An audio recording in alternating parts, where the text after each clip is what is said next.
afraid of that. And I think that's a testament to you. It was very courageous of you to do that. Oh, God. You brilliant women are reducing me today. Thank you very much. What can I possibly say? That was my hope. You know, you can't better the men in terms of their chivalry, their courage, their extraordinary range of talent.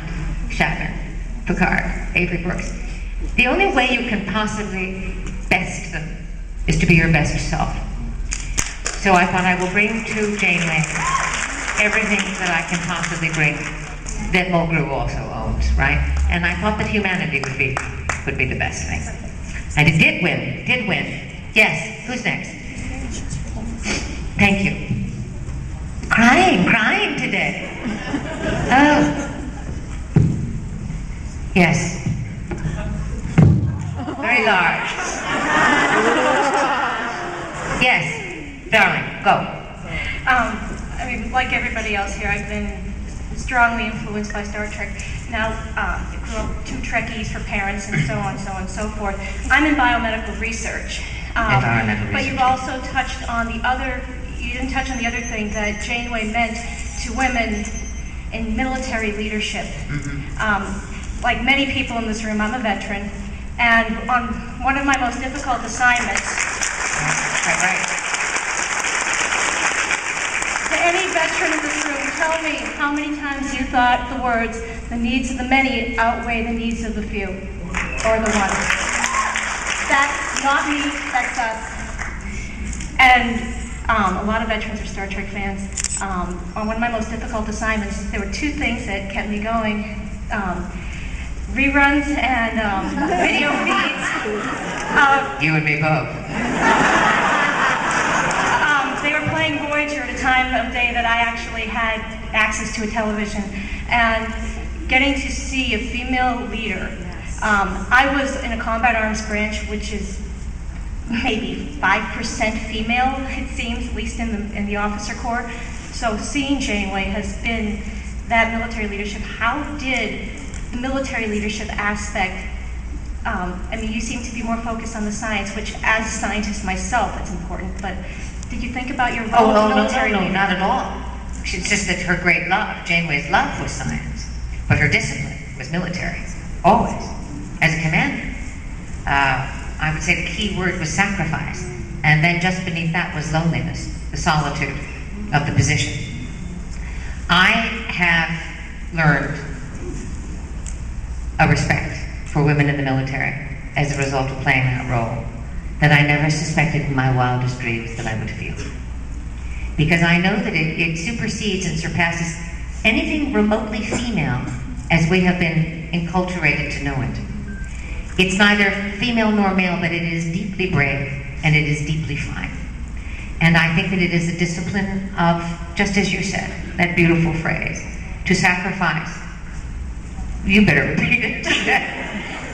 The needs of the many outweigh the needs of the few. This is inherent in the leader and inherent in, I think, anybody who takes a military position. So thank you very much, and thank you for your personal service. Thank you for your example. Thank you. Thank you. Hi. Hi. How are you? Good, how are you? I'm I good. have a comment before I have a question. A comment. My family is all Star Trek fans. Uh-huh. And I was in my crib humming The Next Generation. I don't know how much more Trekkie gets in that. That's a little frightening, that visual. Have you ever seen a 3-month-old? Yes, go on.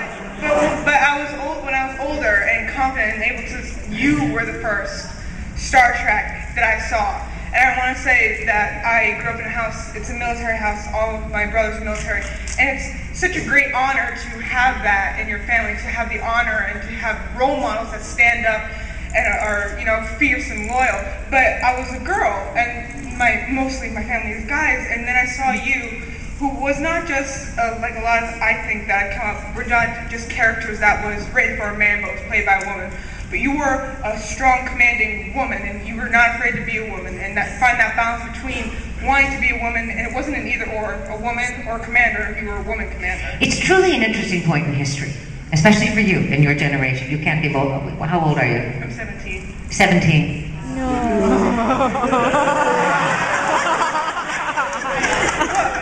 The beauty queen. It's all in front of you. Maybe older than 30. Something. Oh. You don't look it. She is truly a girl. Oh, she is truly, truly a girl. Because when you ask men that, they invariably go absolutely white and say, I have no idea about age. You have your whole life ahead of you. I want you to listen to me carefully, darling. What's your name? My name's Savannah.